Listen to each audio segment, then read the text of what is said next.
ஆறாவதா, ஒரே ஒரு stream of இன்கம்மை மட்டுமே கடைசி வரைக்கும் வச்சுக்கிட்டே இருக்கிறது. இதுவும் வந்து பார்த்தீங்க அப்படின்னா உங்களை ஃபினான்ஷியலாக நல்ல ஒரு இடத்துக்கு வரவே விடாது. நீங்கள் வந்து ஒரு சில பேர் ஒரு வேலையில் ஜாயின் பண்ணியிருக்காங்களா, அந்த ஒரு இன்கம்மை மட்டுமே கடைசி வரைக்கும் டிபெண்ட் பண்ணி இருந்துகிட்டு இருப்பாங்க. எப்படி வந்து எனக்கு அதுக்கு அடுத்தால வேற ஒரு இன்கம் நான் வர வைக்கிறது அப்படிங்கிற அந்த எண்ணத்துக்குள்ளே போகவே மாட்டாங்க. அப்பாடா செட்டில் ஆகிட்டேன்டானா அப்படிங்கிற மனநிலையில் இருப்பாங்க.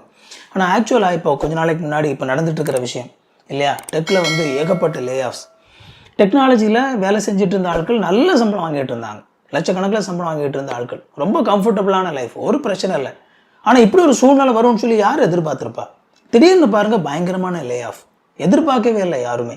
ஆனால் அப்படி அந்த மாதிரியான சூழ்நிலையில் இந்த மாதிரி ஒரு இன்கம்மை மட்டும் சார்ந்திருந்த ஆட்கள், இஷ்டத்துக்கு ஜாலியாக செலவு பண்ணிவிட்டு சேவிங்ஸ் எதுவுமே இல்லாமல் இப்படிலாம் வந்து இருந்த ஆட்கள் நிறைய பேர் ரொம்பவே லைஃப்பில் கஷ்டப்பட்டுட்டாங்க.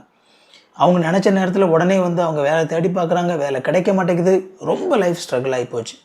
ஆனால் இந்த மாதிரியான சிச்சுவேஷன் வந்து யாருக்கு எப்போ வரும் அப்படின்னு சொல்லி நமக்கு தெரியாது. அதனால எப்போவுமே more than one line of stream of income வந்து உங்களுக்கு கண்டிப்பாக இருக்கிற மாதிரி நீங்கள் பார்த்துக்கோங்க. கண்டிப்பாக எல்லா கம்பெனிலையும் வந்து மூன் லைட்டிங் அப்படிங்கிறது அலோவ் பண்ண மாட்டாங்க. மீன்ஸ் செகண்ட் ஜாப் வந்து நீங்கள் பார்க்க முடியாது. அதனால் கண்டிப்பாக வந்து ஒரு செகண்ட் ஜாப் மூலமாக தான் இன்கம் வரணும் அப்படிங்கிறது இல்லை. அந்த மற்ற ஸ்ட்ரீம் ஆஃப் இன்கம் அப்படிங்கிறது வேறு எந்த விதத்துலேருந்து வேணாலும் வரலாம். ஸோ உங்களுக்கு வந்து நீங்கள் சம்பாதிக்கிற பணத்தில் முன்னாடி சேவிங்ஸ் நம்ம பேசணும் இல்லையா, அதை வந்து சரியான விதத்தில் இன்வெஸ்ட் பண்ணுங்கள். ஸோ அந்த இன்வெஸ்ட்மெண்ட் மூலமாக கூட நீங்கள் என்ன செய்ய முடியும் அப்படின்னா வேறு ஸ்ட்ரீம் ஆஃப் இன்கம் வந்து நீங்கள் எடுக்க முடியும். கோல்டில் இன்வெஸ்ட் பண்ணுங்கள், லேண்டில் இன்வெஸ்ட் பண்ணுங்கள், ஃபிக்ஸட் டெபாசிட்டில் இன்வெஸ்ட் பண்ணுங்கள். இன்ஃபேக்ட் இப்போ வந்து இந்த டைம் வந்து ஃபிக்ஸட் டெபாசிட்டில் இன்வெஸ்ட் பண்ணுறதுக்கு கரெக்டான ஒரு டைம்.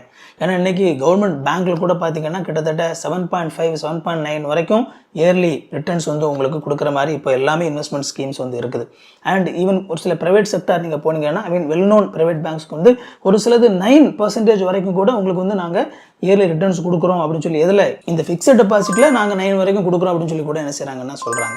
ஸோ இந்த டைம் வந்து ஃபிக்ஸட் டெபாசிட் ரொம்ப சரியான நேரமாக இருக்குது, அதில் நீங்கள் இன்வெஸ்ட் பண்ணுங்கள். அண்ட் மியூச்சுவல் ஃபண்ட்ஸ் இருக்குது, ஸ்டாக் மார்க்கெட் இருக்குது.